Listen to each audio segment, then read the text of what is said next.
Hey guys, yay! I'm back with a new video update. Sorry it's taken so long since the last update. I know it's been like 2 months or so. I took some time off to kind of focus on some new clients and some work and family and just a little vacation-y stuff just to get away from everything for a little bit. So now the weather is better and I can get back to working on a car. The weather's been terrible. It's just been like 115 plus degrees outside and even hotter in the garage. It's just crazy how hot this place gets, and mainly because our door, the garage door, faces the sun when it comes up in the morning and most of the afternoon. So it really heats up, and it's all insulated, but it doesn't matter much.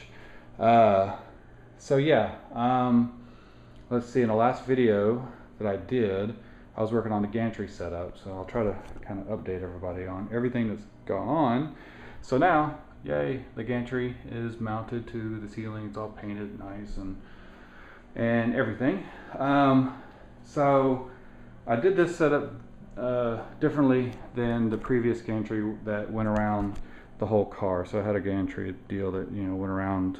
I can't really draw that in the screen, but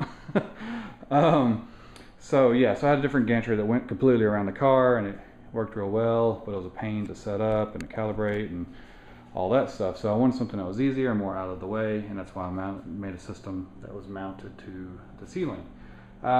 This one has been 100 times easier to set up and build and calibrate and all that stuff, but I've had about 100 more, 100 times more many issues that I just didn't expect. And I think probably a lot of it is due to the heat, the crazy heat that we've had this time, and also the way that it's probably built. So the whole Gantry setup is not really going to work the way that I wanted to, which is kind of the bad news.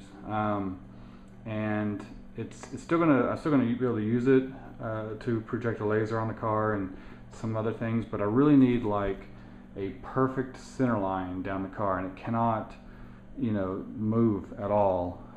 Like it has to track. Like I have a line that's on the ground here. Let me move this out of the way. So here's a piece of tape. It's holding a line, and that laser has to follow that line and not move off the line the entire way down. And what's happening is as the laser kind of follows the line, it pops out. And the reason that it's doing this is because now this metal bar is not perfectly straight anymore. So before I hung the bar, it was straight and very true. I was using lasers to mark it and make sure it was perfect and straight, and I think I even had that in my previous video. But something I didn't expect, and I guess this is a factor combined with the heat probably, but I have these tension springs right here on the cables that are pulling, that are mounted to the pulleys and going around the whole setup. It's about, I don't know, about 50 pounds, maybe 30 pounds, I don't know, somewhere in between 30 and 50 pounds of tension. And what I think it's done is it's actually bowed the whole system, or this whole bar, and I was able to kind of correct it pretty good by putting another tension strap to pull on it a little bit in one of the key spots. Excuse me, man. And it worked pretty good, but then when I came out the next morning, it was all jacked up again, because I think this tension thing is releasing a little, and who knows, there's just a lot of stuff going on that you just wouldn't think in a system that's simple.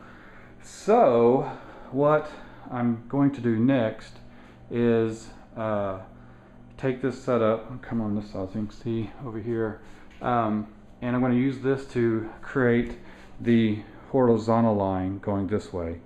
So, and that will be used just so I can mark it and stuff.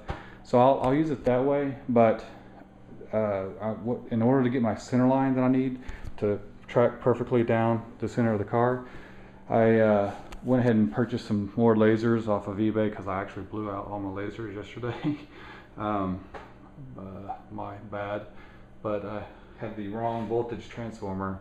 I was supposed to have a 6 to 7 volt transformer, and I ended up putting a 15 volt, and it worked, but then it just blew out. So anyway, so I got some other lasers that are just single line lasers. So they're just going to project the line. They just go straight down the car.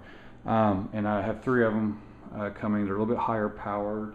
I think they're, I don't know how many watts that they are, but most of them aren't even a full watt. But these are, I think, a little over a watt, or maybe 5 watts or something. I'm not sure. So, and they're adjustable and focus, so they can be focused to make a thin, bright line, which is nice. So anyway, so I got that, and then I got special brackets that allow me to mount it firmly to a space on this gantry or on the ceiling or somewhere, wherever I decide to do it. And then I'll probably mount it to the gantry actually, but and then I'll tweak them in and adjust them, and I'll use one at this end, one at that end, and one in the middle to make sure I have a nice bright line going down, and it won't move, and I won't have to jack with it, and I just calibrate it once and it should be fine. Probably should have done that at first. I actually thought of that at the very beginning, but I really liked having the laser move while I'm working, so I could just push a button and then have the whole system move. So that's always nice, and it helped out a lot when I had to mark, and when it's just me working on a car and I don't have anyone else to help, then you know, I need to mark several spots on the car. Then the laser is kind of like a second hand for marking little spots that need to be adjusted or added to or whatever. So anyway, so that's kind of how this little deal works now that it's all mounted to the ceiling. I'll talk about this real quick before I run out of time, but I have this little plate, and I'll take all this off. Oh, I guess I can't, but this little plate holds the laser, and I have these little bracket things that I just got at Home Depot, and they hold the laser perfect. I think they're for cable ties, but what I have is like a little plumb line, and it's down here, and it kind of points on a spot on the ground, and I use that to calibrate the laser, you know, and basically I just have it follow this line all the way down. And I have a little screw here that I can adjust, and as I turn the screw, it pivots the laser back and forth, and then I can just kind of take this and just turn it like that. See, and the way it's all held together is it's on there by a magnet. Come off. So still have the plumb line attached to it. So anyway, this is hard holding my hands all the way up here. Ouch. All right, so basically I have these rare earth magnets, and the magnets I got out of a hard drive and they work pretty good. So as long as you don't stick your finger under them, they're great. So anyway, those are what's holding the lasers, and they work great. So anyone who's trying to do this, there's you an idea for something. Yeah, so now I'm all tired because I'm having to hold my hands up in the air. Okay, so that's about it. I just kind of want to give you an update on this video with me yapping a lot, not really showing a whole lot of work. And what I'll do is I'll do another video soon, because I have another idea that I want to do with this side. A lot of people, you know, wondering if I'm going to put a window or something here, if there's a major blind spot. And there is kind of a blind spot, you know, it's a little tiny car, so you're going to have a blind spot like you would have in like a Lotus Elise or something like that. And or even something like a Miata, it's about the same. So what I think I'm going to do, because I need a place, I don't want to put any vent holes in the bottom like every other car in the world has, to vent the brakes, and plus the air temperature down at the ground is a lot warmer. I want to bring in a little bit colder air, which should be higher up, and I was thinking about putting a little scoop set up here, like something similar to the old like say GT500 Mustangs or something like that that had the scoops kind of up on the roof part, whatever you want to call that, the coupe section. So yeah, and there's a lot of room, so I could have a scoop here, and then it can come back, and then have a, you know, like a 3-inch hole in here, and then some tubing that goes down to the rear disc brakes. Just a thought. So I may mock that up and build it before I try to go to CAD or, you know, make it permanent or whatever. I may use some of my pink foam and put one together and film it and kind of show you how to quickly mock up something and make a part that you want to test fit. So I will do that, and then I'll see you guys in the next video if I don't wipe out. So anyway, all right guys, I'll see you next. Bye.